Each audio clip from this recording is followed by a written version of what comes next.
안녕하세요. 이산입니다. 자, 오늘은 무토와 기토를 공부하기 전에 주역 문왕팔계도에 대해서 한번 전반적으로 조감하는 그런 시간을 갖도록 하겠습니다. 문왕팔계도. 여러분 주역을 아시나요? 우리가 그 주역하게 되면 우리나라 그 국기, 태극기를 생각하시면 됩니다. 태극기에 보게 되면 중앙에 태극이 있죠.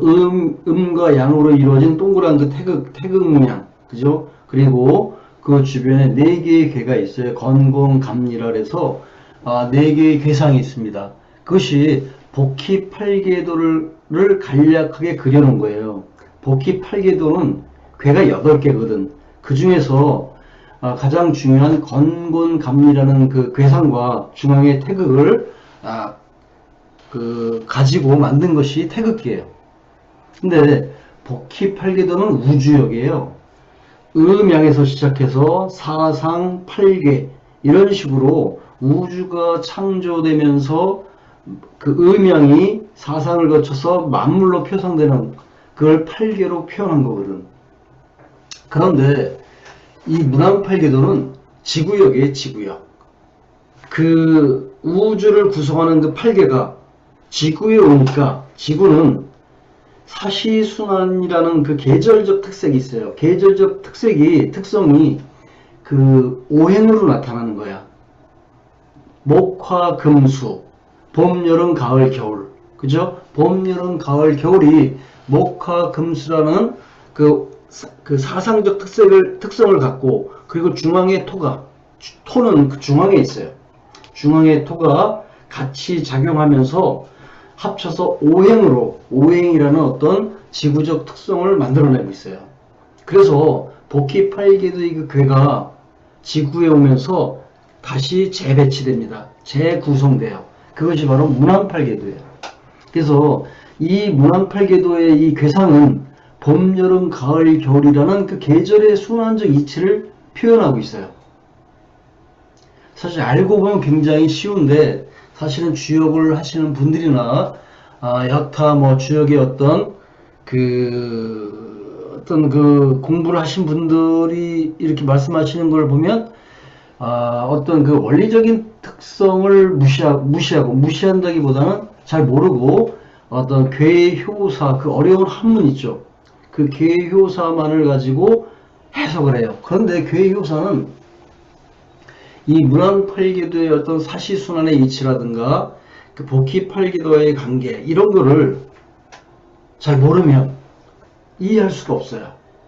우리가 주역 보세요. 그 한문으로 이루어졌잖아요. 그죠?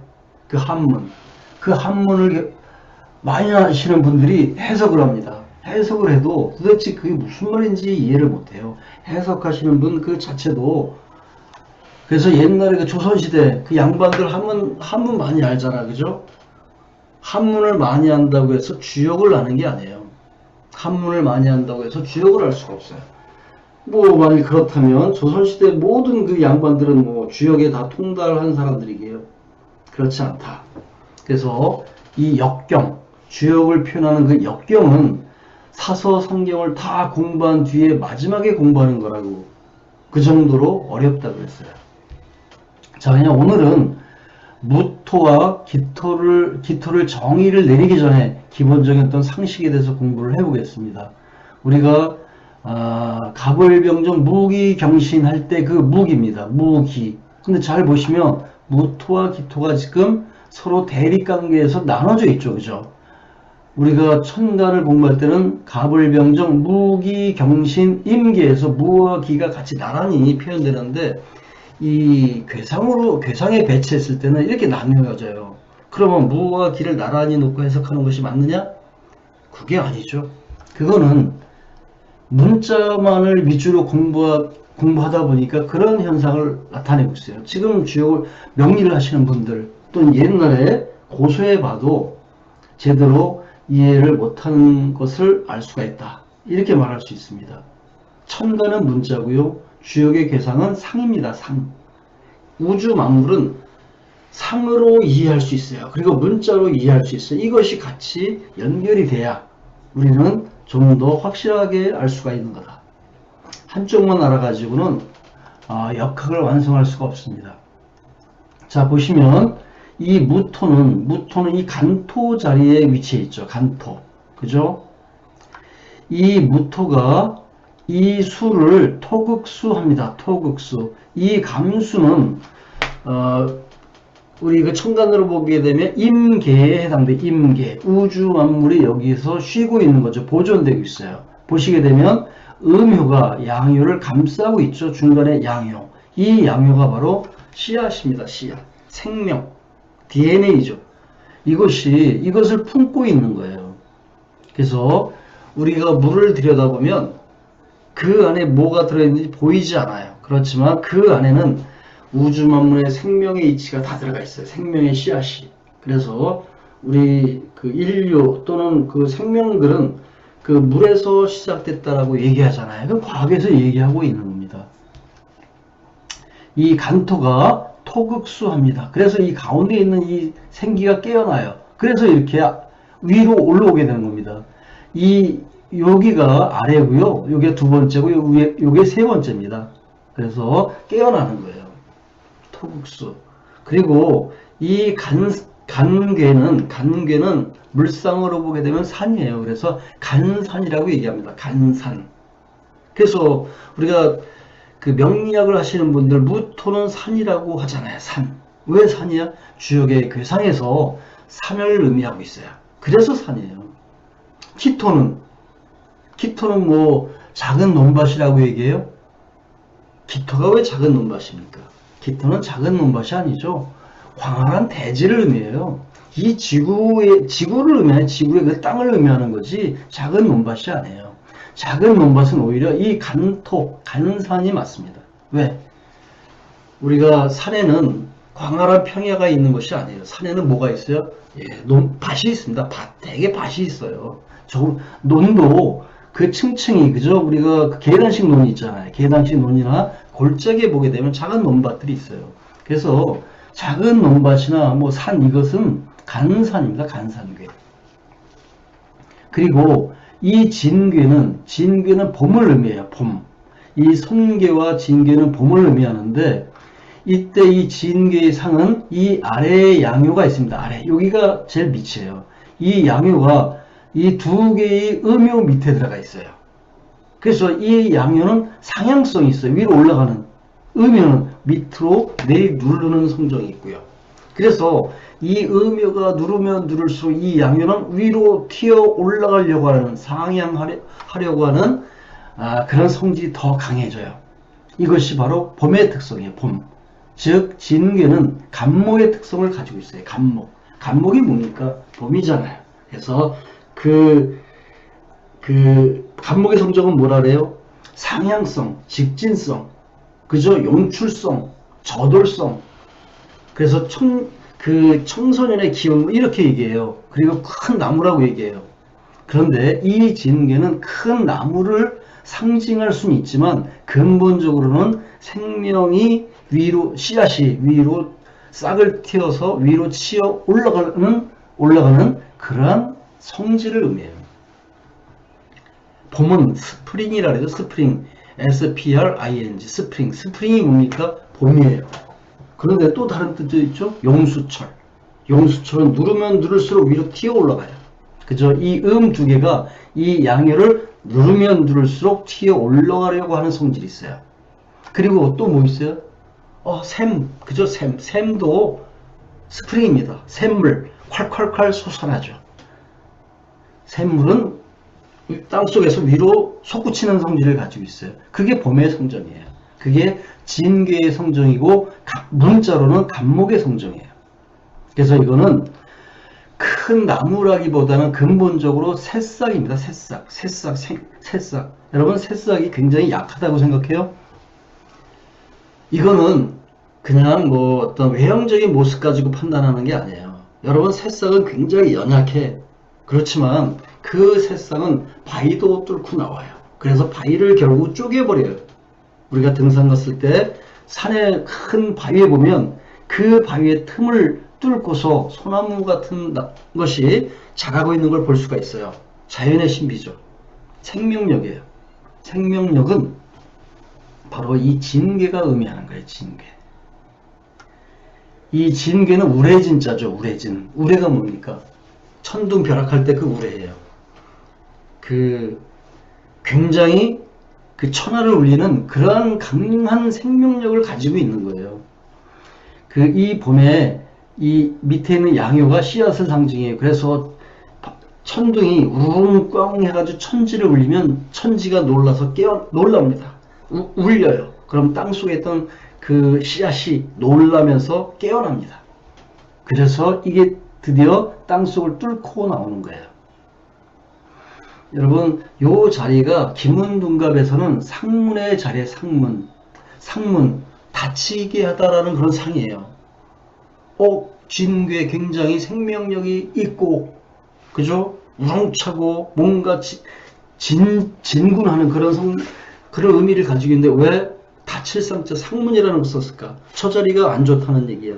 그거는 인본주의적 관점에서 보면 돼요.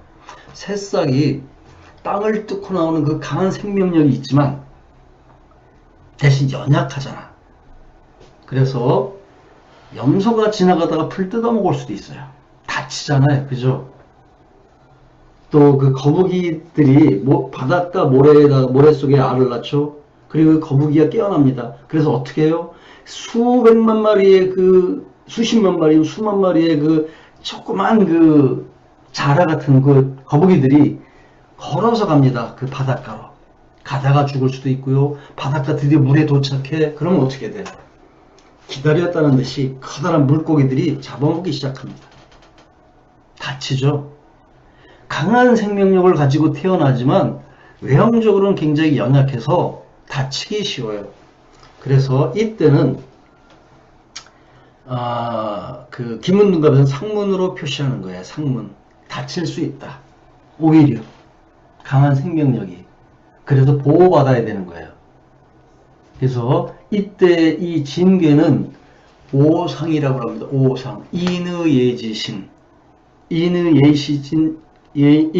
예지신 중에 어떨 걸까요? 바로 인입니다. 인. 어질린자.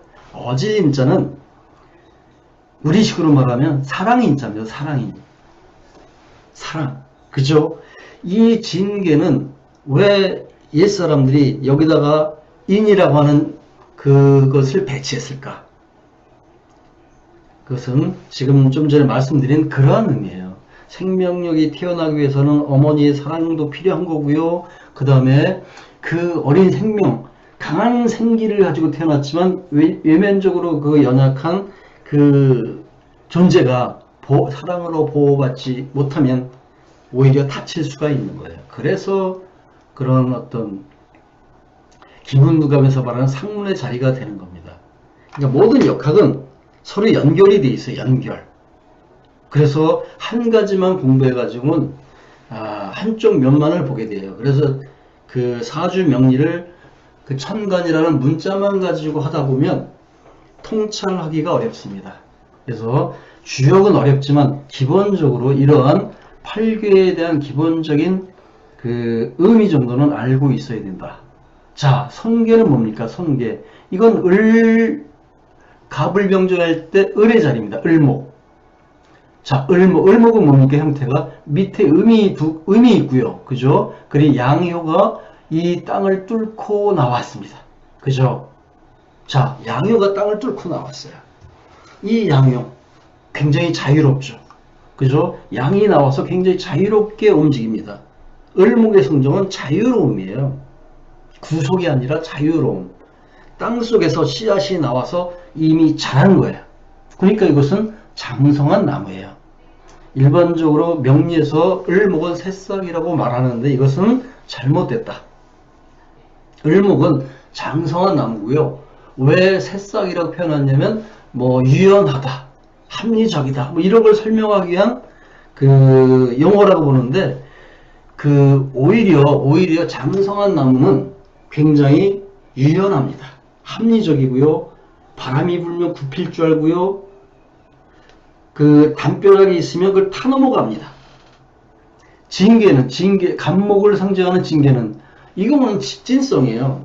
담장이 있으면 뚫고 갑니다. 직진 똑바로 자라요. 장비가 부딪혀요. 부러질지언정. 그러나 이 손목은, 손괴로 상징되는 이 을목은 하여튼 이 세상 산전수전 다 겪으면서, 그죠? 비바람 풍파 다 겪으면서 자라나온 거예요. 이 진계가 상징하는 상문이라고 하는 그 어려운 시기를 극복하고 자란 거예요. 그러니까 세상의 이치를 알아요. 그래서 내가 넘을 수 없을 때는 잠시 기다릴 줄도 알고요, 때를 기다릴 줄도 알고, 그리고 기다렸다가 때가 오면 나아갈 줄 알아요. 장벽이 있으면 피해갈 줄도 알고 어리석게 그걸 치고 나가지 않습니다. 그게 바로 을목의 성정이에요. 그리고 이 을목은 장성한 나무이기 때문에 요 시기적으로 보기에는 봄이 되겠죠. 늦봄이 되겠죠. 늦봄, 여름과 봄 사이의 늦봄. 요때는 뭡니까? 나무들이 굉장히 무성하게 자라잖아. 양기가 충천해가지고 무성하게 자라요. 산에 가보시면 서로 햇빛을 만나기 위해서 온 나무들이 서로 경쟁하듯이 자랍니다. 무질서하게 보여요. 칡농쿨은 그냥 그 나무들을 타고 겨울러갑니다. 햇빛을 보기 위해서. 그래서 을목의 성정은 자유로움인데, 이 나무들이 무한정 자라는 것은 아니야. 왜? 나무들이 무한정 자라면 꽃을 피우고 열매를 열리지 못해요. 나무의 목적은 뭡니까? 나무는 결국 자라서 꽃을 피우고 열매를 맺혀서 그 열매가 완전하게 성숙됐을 때 땅에 떨어뜨려서 그 땅에 삭혀서 땅에 씨앗이 저장이 돼요.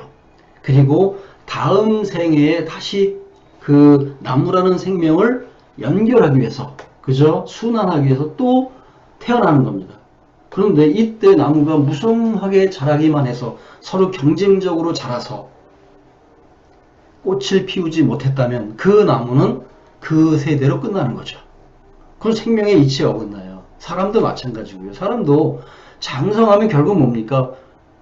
결혼하고 아이를 갖고 또 다음 세대를 준비하죠.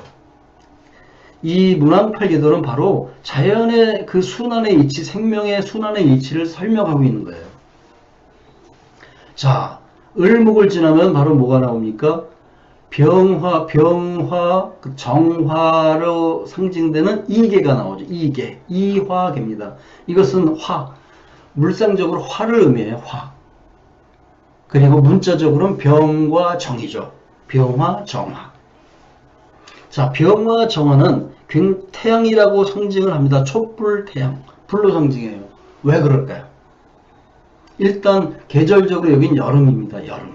그죠? 뜨거운 여름이에요. 이때 뜨거운 여름 뭡니까? 나무들이 자라서 이제 꽃을 피우는 시기예요. 꽃. 여름에는 꽃을 피우는 시기예요. 늦봄까지는 마구마구 자라다가 드디어 여름에는 꽃을 피우기 시작해요. 그러면 뭡니까? 나무는 성장을 멈춰요.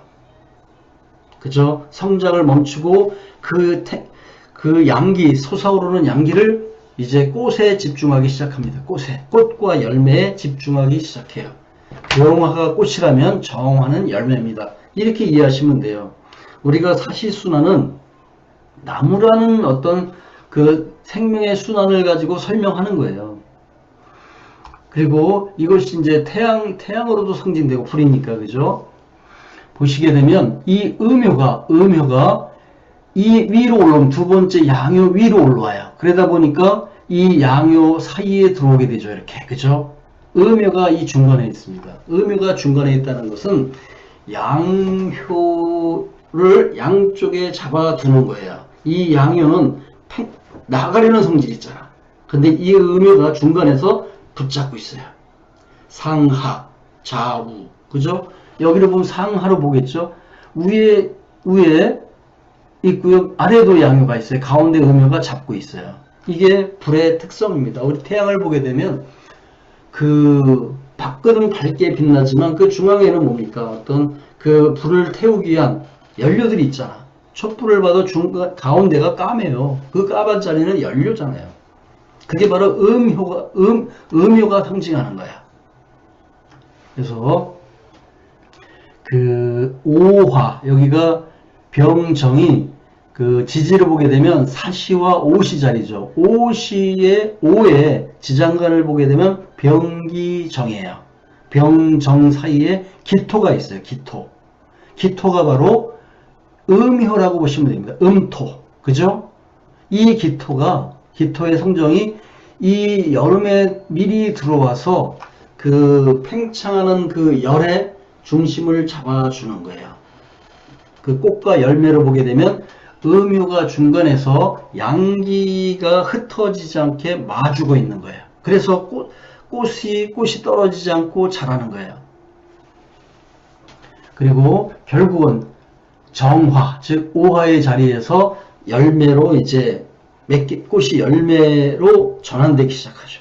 거기에 씨앗이 들어오고 생명이라고 하는 생명을 보존하기 위한 준비가 시작되는 거예요. 그래서 이 정화는 굉장히 실리적인 성정을 가졌다 그랬어요. 정화를 일간으로 가진 사람들은 굉장히 실리적이고 자기 희생적이고 굉장히 옳고 그름을 가릴 줄 알고요. 준비하는 성정을 가지고 있어요. 다음 세대를. 그래서 정화가 외형적으로 보면 굉장히 밝고 그 불이니까 밝게 보이지만 내면적으로는 굉장히 철학적인 인문학적인 성정을 가지고 있는 분들이에요. 차분하고요. 잘못 건드리면 폭발하는 성정도 가지고 있어요. 그 열매에 맺은 그 씨앗을 보존하기 위한 그러한 실리적인 성정을 가지고 있어요. 그래서 그 씨앗을 보존하기 위한 그죠? 그런 성정을 가지고 있어요. 이런 어떤 그 천간의 성정을 갖다가 우리가 공부하는 방법은 바로 이 사시순환에 따른 괴상과 문자, 사시순환의 원리에 따라서 거기에서 자연적인 속성을 끌어내서 하는 거예요. 그냥 우리가 어떤 그 사주명리책을 보게 되면 뭐 정화는 뭐 밝고 희생적이고 헌신적이고 뭐 쭉 나열해 놨어요. 근데 그게 왜 그럴까? 그냥 촛불이니까 뭐 자기 자신을 태우니까 헌신적이야. 뭐 이런 식으로 단순하게 물상적으로만 이해를 해서는 완벽한 이해를 할 수가 없어요. 외워야 돼요. 그러나 자연의 순환에 있지. 인간도 결국은 뭡니까? 자연의 일부야. 그러다 보니까 그 자연의 속성을 가지고 있어요. 우리가 그 사주팔자에 보게 되면 천간, 그죠? 천간이 4개 있고 지지가 4개 나오잖아요. 8개. 그 8개가 뭐예요? 자연의 속성을 표현한 문자들이거든. 그러니까 나는 자연의 속성을 표현한 그 문자, 천간과 지지가 나를 구성하고 있는 거야. 그러니까 나는 천간과 그 지지 8개의 사주, 8개의 글자를 잘 보게 되면 나의 성정, 나의 특성을 이해할 수가 있어요. 자연적인 속성을 이해할 수가 있어요. 서로 다 다르죠. 자, 이 기토, 이 곤이라고 하는 곤토 자리에 기토가 위치하고 있네요. 무토는 이 간토 자리, 간산의 자리에 위치하고 있고요. 나란히 있지 않아요. 그죠? 이것은 지구의 지축이라고 보시면 돼요. 지축. 이 지축을 중심으로 낮과 밤이 변하고요. 그 다음에 그 태양을 공전할 때 하나의 축이 돼요. 북극성을 향하는 어떤 축이 돼요. 그리고 우리가 보통 토하게 되면 중앙에 있다 그러잖아요. 중앙. 그죠? 중앙. 바로 중앙에 태극이 있어요. 태극. 이 태극을 보게 되면 이 무토 자리가 바로 양이죠. 기토 자리가 음이에요. 태극기를 보게 되면 여기가 빨갛고 여기가 하얗잖아. 그지? 파랗잖아. 그 빨간 부분이 양인데 우리가 오행으로 보게 되면 무토 자리고요. 그래서 무토는 양이에요. 양. 기토는 음이 되는 거고. 이게 중앙에서 이 천간 10개와 작용하는 거고요. 그 8개 괴상과 작용을 해요. 그런데 자, 작용을 하는 이 무토는 어디? 바로 이 간토 자리입니다. 간토. 그래서 지금 이 이화 자리까지는, 이화기까지는 그 양이 주관하는 선천이에요. 선천. 봄과 여름은 선천이라고 보는 겁니다. 양이 주관해요. 양이 주도하는 세상이에요. 상극 세상이에요. 왜? 토극수로 생명이 깨어나고요. 목극토로 드디어 그 생명이 땅 위에서 자라면서 성장하면서 열매를 맺잖아. 그죠? 이게 그 선천은 삼극세상이라고 하는 것이 바로 여기에서 나오는 거예요. 자, 그런데 여기는 바로 뭡니까? 이 이화계에서 이 기토가 중앙에 들어오면서 서서히 그 음으로 전환되기 시작해요. 음이 이제 관여하기 시작해요. 그래서 이 기토가 여기 나오게 되는 겁니다. 기토는 곤토예요. 땅. 그죠? 땅은 뭐 조그만 논밭 이런 개념으로 이해하시면 안 돼요. 그냥 토라는 그 자체, 모든 생명의 바탕이 되는 그 자체로 이해를 해야 돼요. 이 곤토가 없으면 생명을 품을 수가 없어요. 그리고 이 이화계, 즉 그 병정화로 성립된 열매가 드디어 이 곤토가 들어오면서 열매를 똑 떨어뜨려요. 그러면 이 열매가 어떻게 됩니까? 이 땅에 떨어지게 되겠지. 요 음면은 다 끊어져 있잖아요. 그죠? 요 사이로 열매가 떨어진다. 이렇게 이해를 하시면 돼요. 이 땅 속에 들어간 열매는 어떻게 됩니까? 쭉정이와 알갱이가 선별되죠. 쭉정이는 삭혀져 버리고 건부락지들은 다 거름이 돼 버리고 열매가 완전히 제대로 되지 않은 열매들은 나무가 스스로 떨어뜨리잖아. 그죠? 저희 집에 그 감나무 정말 먹어도 될 정도로 크게 자라고 노랗게 익은 것이 어느 날 보면 그냥 땅에 떨어져 퍼져 있어요. 아까워요. 그렇지만 이 나무의 입장에서는 개를 떨어뜨려서 그냥 거름으로 땅에 주는 거예요. 나무가 판단했을 때 그 씨앗은 완전하게 성숙되지 않은 거예요. 그것이 땅에 떨어져 봐야 그 씨앗도 썩어버린다는 거지. 씨앗이 살아있으면 썩지 않잖아. 그죠? 그래서 나무는 다른 더 그 알찬 열매를 보존하기 위해서 미성숙된 열매들을 떨어뜨려서 거름으로 제공하는 겁니다. 그리고 완전한 열매가 떨어지면 그 껍질과 그 건부락지들은 다 삭혀버리고 진짜 알갱이는 그대로 땅에 품죠. 그게 바로 이 기토의 성정이에요. 그래서 기토의 성정을 가지신 분들은 굉장히 넓습니다. 마음이 다 받아들이잖아요. 그런데 다 받아들여? 아니죠. 쭉정이와 건부락지들은 다 삭혀버립니다. 선별해요. 선별. 알갱이만을 선별해요. 굉장히 실리적이고 굉장히 냉정합니다. 그리고 어머니는 무한적인 사랑이라고 말하잖아. 어머니의 사랑은. 맞죠? 모든 것을 다 받아들이니까. 그러나 잘못된 자식은 우리의 씨앗으로 봤을 때 잘못된 씨앗은 그대로 떨어뜨려서 삭혀버리듯이 잘못된 자식한테는 회초리를 듭니다. 그 자식이 완전하게 내가 원하는 자식이 되기 위해서 회초리를 들어요. 그 회초리에는 어머니의 무한 사랑이 들어있는 거예요. 기토의 성정이에요. 이렇게 이해를 해줘. 그냥 책에 써있는 대로 이렇게 나열해서 그걸 외워서는 될 문제가 아니에요.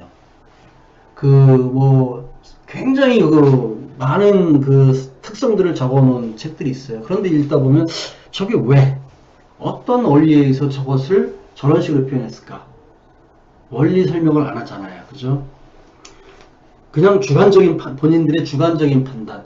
자기가 이 세상 살아오면서 느꼈던 그런 주관적인 경험들. 그런 것들을 써놓은 거예요. 그러다 보니까 그 사람은 잘 알겠지만 그 책을 읽는 사람, 공부하려고 하는 사람 입장에서는 도대체 이해할 수가 없는 그런 것들이 많아요. 이 곤토의 성정은 바로 이겁니다. 그래서 무토와 기토는 서로 대립되고 있는 거지, 대립이라기보다는 서로 축이 되고 있는 거지. 이 기토는 바로 음이 주관하는 후천세상, 가을과 겨울 세상. 가을과 겨울은 음이 주관하는 세상이에요. 후천세상이에요. 그리고 여기는 상생세상이에요. 화에서 이 가을로 넘어가는데 이 토가 없으면 어떻게 될까요? 화극금이죠. 화극금. 그러니까 이 얘기는 뭐냐면 이 열매가 땅에 떨어지지 않은 상태로 그냥 가을 창고에 수렴된다는 그런 얘기가 나와요. 이 토가 없으면. 토에서 걸러지지 않은 채로 삭혀서 순수 알갱이만을 이 가을 경금이라는 창고에 넣어야 되는데 이 토의 중재가 없으면 이 열매가 직접 이 가을 창고로 들어갑니다. 그러면 이 가을 창고 뭐야? 썩은 열매, 미성숙된 열매, 쓸데없는 건부락지들까지 죄다 들어갑니다. 안 되죠. 그래서 토가 가운데서 중재를 합니다. 화생토. 토에 떨어져서 토생금합니다. 거기서 순수 알갱이만을 가을 창고에 넘겨주는 거예요. 요 위에가 맨 위죠. 맨 위에 지금 음효가 있고요. 밑에 두 개가 양효가 들어있습니다. 이 위에 있는 음효 사이로 그죠? 이 양효가 들어가서 지금 저장되고 있는 모습이에요. 창고의 모습이죠. 창고. 자, 이 음효 곤토의 성정은 굉장히 그 선별하고 구별하고 냉정하다 그랬잖아요. 사랑이지만 왜 씨앗을 다음 세대를 유지하기 위한 그 씨앗을 걸러내는 사랑이지만 자애롭지만 냉정한 그것이 바로 이 가을 그 경금으로 상징되는 이 태괴의 맨 위에 음효가 있어요. 바로 문이에요, 문. 이 문을 통해서 이 그 알갱이가 걸러져서 들어가는 거예요. 그러니까 여기는 좁은 문이에요, 좁은 문. 이 좁은 문으로 들어가서 선별돼요. 그러니까 여기에는 썩은 씨앗이라든가 성숙되지 않은 씨앗이라든가 건부락지 같은 이런 것들은 들어갈 수가 없어요. 되죠? 예수가 뭐라 그랬어요? 천국의 문은 그 바늘귀보다도 작다 그랬어요. 아무나 들어가는 게 아니에요. 나는 추수꾼이다. 나는 추수꾼이야. 그래서 건부락지나 이런 것은 다 버리고 알갱이만을 추수해서 여기에 담겠다 그랬어요. 여기가 뭐예요? 종교적으로 보게 되면 천국이잖아. 그죠? 이 천국에는 아무나 들어갈 수가 없어요. 선별된 자만이 들어갈 수 있어요. 가을 추수꾼이 추수를 해서 탈곡을 해서 건부락지 다 날려버리고 순수한 알갱이만을 여기다가 저장하는 거예요. 그러니까 여기는 아무나 못 들어가요. 천국은 아무나 들어가는 게 아니잖아. 그죠? 그 종교적인 그 이론들이라든가 이런 것이 바로 이러한 논리에 의해서 나오는 거예요. 모든 종교는 이 곤토 자리에서 발생하는 거예요. 이 곤토, 이 화와 선천세상을 의미하는 이 선천세상과 후천세상의 사이에서 이 곤토가 다리 역할을 하는 거예요, 지금. 그래서 모든 종교는 이 곤토에서 발생이 돼요. 세상의 모든 종교. 한번 전에도 설명했죠? 이 태괴가 상징하는 이 음효, 위에 있는 음효는 그 절에 들어갈 때 보면 사천왕이라 했잖아요. 절문 맨 처음에 들어가게 되면 사천왕, 무시무시하게 생긴 그 험악한 분 네 분이 그 무시무시한 칼과 창을 들고 서 있어요. 그러니까 그 절에 문을 들어갈 때는 내 마음에 있던 모든 불순한 것들은 다 내려놔야 돼요. 스스로 회개하고 마음을 내려놓고 경건한 마음으로 들어가야 돼요. 그래야 그 문을 들어갈 수가 있는 거예요. 그런 상징성을 가지고 있어요. 자, 이제 저장됐어요. 씨앗이 가을에. 자, 그러면 그냥 바로 이 감수계, 겨울이라는 감수계, 즉 임계와 계수 자리에 들어가서 보존이 되나요? 그렇진 않아요. 이 생기로 상징되는 이 씨앗은 좀 더 정화돼야죠. 정화. 그죠? 정화의 단계를 거칩니다. 그게 바로 건계로 상징되는 바로 이 건계 자리예요. 이 건계는 태괴가 경금의 자리라면 여기는 신금의 자리입니다. 그 천간, 갑을병정, 무기경신, 임계일 때 경신, 신의 자리예요. 신은 물상적으로 뭐라고 설명해요? 그 명리학에서 정제된 금속, 보석, 날카로운 칼, 정제된 칼 이렇게 설명해요. 이 태괴는 정제되지 않은 금속 이렇게 설명하잖아요. 그런데 이 건계는 완전 정제된 걸로 말하죠. 그 얘기 뭡니까? 이 생기가 씨앗이 완전히 정제된 거라고 보시면 돼요. 그 씨앗을 우리가 창고에 있는 그 그죠? 그 껍질을 까지 않은 상태로 먹는 건 아니잖아. 우리가 먹기 위해서는 그 껍질을 까야 돼요. 방앗간에 가서 도정을 해야 돼, 도정. 그런 개념으로 이해를 하시면 돼요. 이거 도정된 씨앗이라고 보시면 돼요. 완전히 불순물이 제거된 씨앗. 생기에 씨앗에 약간의 불순물이라도 있다면 그 씨앗은 땅속에서 저장돼 있다가 다음에 토극수, 이 토극수에 가지고 깨어나서 천둥 번개가 우르릉 꽝 칠 때 깨어나서 땅 위로 자라야 되는데 이 감수계에서 저장될 때 죽어버려요. 저장이 되지 않아요. 불순물이라 있다면 생명에는 불순물이 있으면 안 되잖아요. 말 그대로 뭐 잘못 태어나잖아요. 태어나더라도. 그래서 이때 완전 정제 단계를 거칩니다. 여기가 술토 자리에 술토. 보게 되면 지장간이 신정무죠. 신정무. 이때 이 신은 씨앗인데 정화가 있죠. 신정무 정. 이 정화, 이 불로 뭐 당금질한다 이렇게 생각을 해보자고요. 대장간에 가서 우리가 쇠를 이렇게 녹이면 위에 불순물이 뜹니다. 그거 다 걸러내면 순수한 금속이 남게 되죠. 그죠? 그것을 재련하게 되면 날카로운 칼도 되는 거고요. 보석도 되는 거예요. 그런데 그 불순물이 들어가 있으면 그 날카로운 칼이 되질 않죠. 좀 뭔가 부실하게 되는 거거든. 그런 개념으로 이해를 하시면 돼요. 여기에 있던 그 신정말 때 정화가 뭡니까? 정화가 바로 열매죠. 열매. 이 열매가 땅에 떨어져서 이 가을 경금에 담겨져서 재련된 거. 그죠? 그게 바로 정화예요. 정화. 열매가 결국은 여기까지 건계로 상징되는 술토 자리, 신금이라고 천간으로 상징되는 신금의 자리에서 재련된 상태로 있는 거예요. 그러니까 그 정화가 왜 신정무 정화가 여기에 있어요? 여기에 저장돼 있어요? 묘고 자리잖아요. 그죠? 묘고. 고지잖아. 묘고잖아. 왜 여기에 저장이 돼요? 바로 여기에서 정화라는 열매가 땅에 떨어져서 창고에 수렴돼서 정화의 단계, 즉 재련의 단계를 거치는 거예요. 지금 이해되죠? 재밌습니다.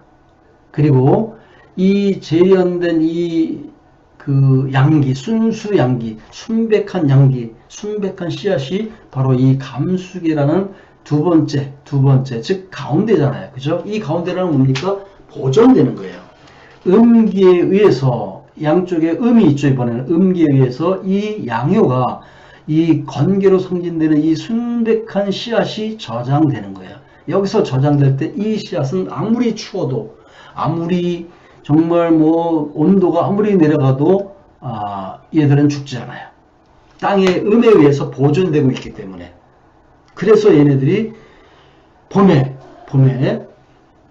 천둥이 쳤을 때, 번개가 쳐서 온 세상의 땅을 우르릉깡하고 울릴 때 이 순백한 양기가 잠들어 있다가 깨어나는 거예요. 깨어나서 다시 생명을 시작하는 거예요. 이 간토 자리에서는 이 양기가 맨 위에 올라와 있죠. 그죠? 생명이 깨어나서 나오는 거예요. 그러니까 이때는 지지로 보기에는 축토의 자리에 축신은 뭡니까? 신정무가, 신정무가 아니라 계신기잖아요. 계신기. 그죠? 계수가 맨 위에 있죠. 이 얘기 뭡니까? 계절적으로 이제 봄이 다가오니까 땅이 축축해지기 시작하는 거예요. 땅이 물러지기 시작하는 거예요. 계수가 지금 위에 있다는 것은. 그러면 그 계신기, 그죠? 신이 옵니까? 바로 이 건계로 상징되는 순수 생명이죠. 걔가 드디어 깨어날 준비를 하고 있는 겁니다. 그 신금이 결국은 그 진계, 손계를 올라타고 가면서 바로 그 씨앗으로 자라는 거죠. 그래서 이화계 자리에 들어와서 씨앗이 되고 이렇게 다시 계절을 순환하는 겁니다. 이러한 어떤 가불병정 무기경신 임계라는 천간과 이게 간토, 진괴, 손괴, 이괴, 공괴, 태괴, 건괴, 감괴라는 그 주역의 괴상, 문왕팔계도의 괴상, 이것은 지구역을 상징하거든. 이거와 같이 연결해서 공부하면 외우지 않아도 만물의 이치, 만물의 성정, 만물의 특성을 이해할 수가 있습니다. 한번 주역사주 강해 상권 127쪽 127쪽에 정리된 것을 한번 보겠습니다. 후천 문왕팔계도에서 이 무토는 양토로서, 그죠? 양계죠. 건도를 시작하는 건도, 선천세상을 건도라고 말합니다. 세상은 시작하고 기토는 음토로서 곤도를 시작한다. 곤도는 음이 주관하는 후천세상을 말해요. 토는 중토로서 중앙에 위치하죠. 이렇게 중앙에 위치하고요. 추나추동 사시를 돌리며 계절, 봄, 여름, 가을, 겨울을 돌리며 사계절에 두루 가냐한다. 이 무토는 두루 가냐하는 거예요. 괴상으로는 무토는 동북방, 이 간토자리 동북방이에요. 기토는 서남방, 그죠? 여기가 이계가 남쪽이고요. 감계가 북쪽이거든. 그래서 여기 태계는 서쪽이고, 그러니까 서쪽과 남쪽 사이 서남방에 위치하는 거예요. 목화는 목과 화는 뭡니까? 그 건도 오행으로 이 건도 세상이잖아요. 이쪽 선천 건도 세상. 양의 생장을 이끌고 금수로 상징되는 이 건도는 양의 수렴을 이끈다. 그죠? 이때는 수렴되는 거잖아. 간토는 감수를 극함으로써 이 간토는 이 감계를 극함으로써 감수계가 품고 있는, 즉 천간으로 보게 되면 임계와 계수가 품고 있는 생명 두 번째 효조, 이 두 번째 양효를 깨워서 양이 주관하는 선천건도의 상극세상을 시작하게 한다. 그렇죠? 설명한 거죠. 곤토는 선천건도에서 후천곤도로 넘어가는 시기에 발생하는 금화상쟁의 중재자가 돼요. 금화상쟁. 이화계는 화죠. 이 태계는 금이에요. 화극금, 금화상쟁이 일어나는데 이 기토가 중간에서 중재를 하는 겁니다. 음이 주관하는 곤도의 상생세상으로 이끄는 역할을 수행한다. 뭐가? 곤도가, 이 곤계가, 기토가. 그래서 정교에서 말하는 후천세상을 준비하는 사람들, 추수꾼, 기독교의 추수꾼, 동학이라든가 증산도라든가 이런 데서 나오는 것들, 그 다음에 신흥종교에서 나오는 세상에 구원할 사람들을 모집하는 사람들, 얘들이 다 이 곤토의 자리에서 하고 있는 거예요. 그걸 교리화시켜서 신흥종교도 만드는 거고요. 기존의 기성종교도 바로 이런 것을 가지고 교리화시킨 거예요.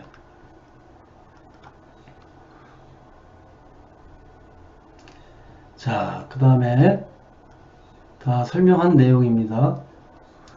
기토는 화가 토를 생하고 토는 금을 생함으로써 화생토 토생금, 금화교역이죠. 생함으로써 음이 양을 수렴하는 상생시대를 연다. 그죠? 자, 선천은 상극세상이에요. 토극수, 목극토 이런 식으로 극을 통해서 생명이 자랍니다. 극을 통해서 생명이 자라요. 그 얘기는 뭐예요? 선천 세상은 고달픈 세상이죠. 생명이 자라는 거예요. 서로 죽이고 살리고 하잖아요. 먹이사슬이 있잖아요. 근데 먹이사슬 중에 하나가 끊어지면 전체가 무너져요. 예를 들어서 벌이 사라지면 인류도 멸망한다라고 얘기하잖아요. 그런 것처럼. 그리고 후천은 뭡니까? 화생토, 토생금, 생으로 시작하죠. 금생수. 그죠? 그래서 여기는 상생세상이라고 말을 합니다. 자, 보시게 되면 그림으로 한번 볼까요? 자, 오행으로 목은 갑목을목이죠. 그죠? 그리고 괴상으로는 진계와 송계입니다. 자, 화는 뭡니까? 오행상화는 병화, 정화죠. 천간은. 그 다음 계는 이화계가 담당하고 있어요. 그리고 가을의 금은 뭡니까? 오행, 금, 경금과 신금이죠. 그리고 태계와 건계가 담당하고 있어요. 수, 겨울, 모든 생명을 저장하는 이 수는, 오행상 수는 임계와 계수죠. 임수와 계수. 그리고 괴상으로는 감계가 담당하고 있어요. 그리고 무토와 기토는 중앙토잖아, 그지? 그래서 이 중앙에 있는 거예요. 간상계, 곤토계, 그죠? 중앙에서 이 목화 금수를 주관하는 거예요. 보시게 되면 자, 이 무토와 기토는 중앙에서 전체를 주관하고 있는 거예요. 근데 이 무토는 바로 이 간계 자리에 그 힘을 쓰는 거고, 기토는 바로 이 공토 자리에서 힘을 쓰는 거죠. 서로 주관하는 힘이 달라요. 같은 토지만. 무토는 선천상극세상을 주관하고요. 기토는 후천상생세상을 주관해요. 그래서 이 선천세상은 아버지, 즉 남자들이 밖에 나가서 싸우면서 일을 해요. 근데 후천세상은 어머니의 세상이에요. 여성의 세상이에요. 이때는 밖에 나가서 싸우고 먹고 살기 위해서 뭔가를 투쟁하고 하는 그런 세상이 아니에요. 그래서 종교적으로 여기는 천국이라고 하는 거예요. 우리는 지금 모든 종교는 지금 기토 자리, 즉 여기가 지지를 보게 되면 미시 자리거든. 미시. 지금은 미시의 때라고 얘기를 해요. 선천에서 후천으로 넘어가기 위해서 지금 그 많은 어떤 일들이 일어나고 있는 시기. 지금 세상을 보게 되면 굉장히 어지럽죠. 전쟁, 그죠? 지금 그 나름 뭐 미국이 세계 경찰 국가라고 하는 미국이 이제는 뭡니까? 완전 깡패 국가가 돼가고 있잖아요.